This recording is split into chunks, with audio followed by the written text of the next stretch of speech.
രതീഷ്, ഗതാഗത തടസ്സം രൂപപ്പെട്ടിരുന്നതിന് പിന്നാലെ എന്ന് മനസ്സിലാക്കിയിരുന്നു. ഇപ്പോൾ അത് ദൂരീകരിക്കാനുള്ള ശ്രമങ്ങൾ എവിടം വരെയായി?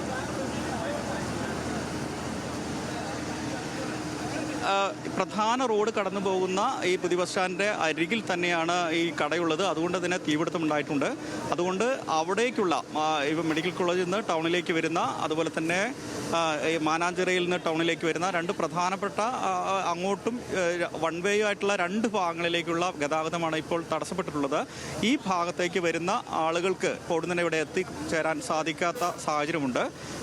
എന്തായാലും ഗതാഗത തടസ്സം സ്വാഭാവികമായിട്ടും തുടരും. കാരണം അല്പസമയം കൊണ്ട് തന്നെ മറ്റിടങ്ങളിലേക്ക് എത്തിച്ചേരാൻ സാധിക്കാത്ത സാഹചര്യത്തിൽ ഗതാഗത തടസ്സം രൂപപ്പെട്ടിരുന്നു. അത് ക്രമീകരിക്കാനുള്ള ശ്രമം ട്രാഫിക് പോലീസ് നടത്തുന്നുണ്ട്.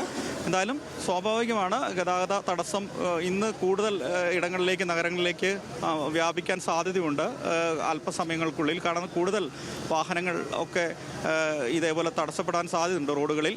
പക്ഷേ ബസ്സുകളൊക്കെ റൂട്ട് മാറ്റിയും മറ്റ് ക്രമീകരിച്ചുമൊക്കെ തന്നെ ട്രാഫിക് പോലീസ് ഈ ബസ് സ്റ്റേഷനിൽ നിന്ന് റൂട്ട് ചെയ്യുന്നുണ്ട്, പ്രവർത്തിക്കുന്നുണ്ട്. ഈ പ്രവർത്തനങ്ങൾ ഈ തീ അണയ്ക്കുന്ന സമയത്ത് തന്നെ മറ്റിടങ്ങളിലേക്ക് ഈ ബസ് സ്റ്റാൻഡിൻ്റെ മറ്റൊരു ഭാഗത്ത് കാര്യങ്ങൾ ക്രമീകരിച്ച് ബസ്സുകളൊക്കെ ആ ഭാഗത്തു നിന്ന് പുറപ്പെടുന്നുണ്ട്.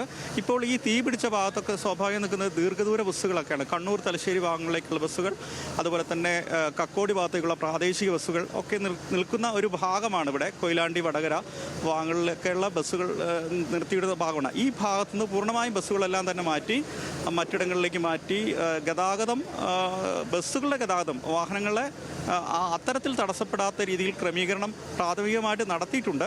പക്ഷേ അത് എത്ര നേരം അങ്ങനെ ക്രമീകരിച്ച് നടത്താൻ കഴിയുമെന്നറിയില്ല. എന്തായാലും സ്വാഭാവികമായ ഗതാഗത തടസ്സം നഗരത്തിൽ പലയിടങ്ങളിലുമുണ്ട്. അത് കൂടാൻ തന്നെയാണ് ഈ ഘട്ടത്തിൽ കൂടാൻ തന്നെയാണ് സാധ്യത എന്നാണ് ഈ ഘട്ടത്തിൽ പറയാനുള്ളത്. എന്തായാലും തീ നിയന്ത്രണ വിധേയമാക്കാനുള്ള അക്ഷീണ ശ്രമത്തിലാണ് വിവിധ ഫയർ യൂണിറ്റുകളിലെ ജീവനക്കാരും നാട്ടുകാരും ഇവിടുത്തെ ചുമട്ടുതൊഴിലാളികൾ ഉൾപ്പെടെയുള്ള സംഘമുണ്ട്, സന്നദ്ധ പ്രവർത്തകരുണ്ട്. എല്ലാവരും അതിനുള്ള അക്ഷീണ പ്രയത്നത്തിലാണ് ഇപ്പോൾ ഉള്ളത്.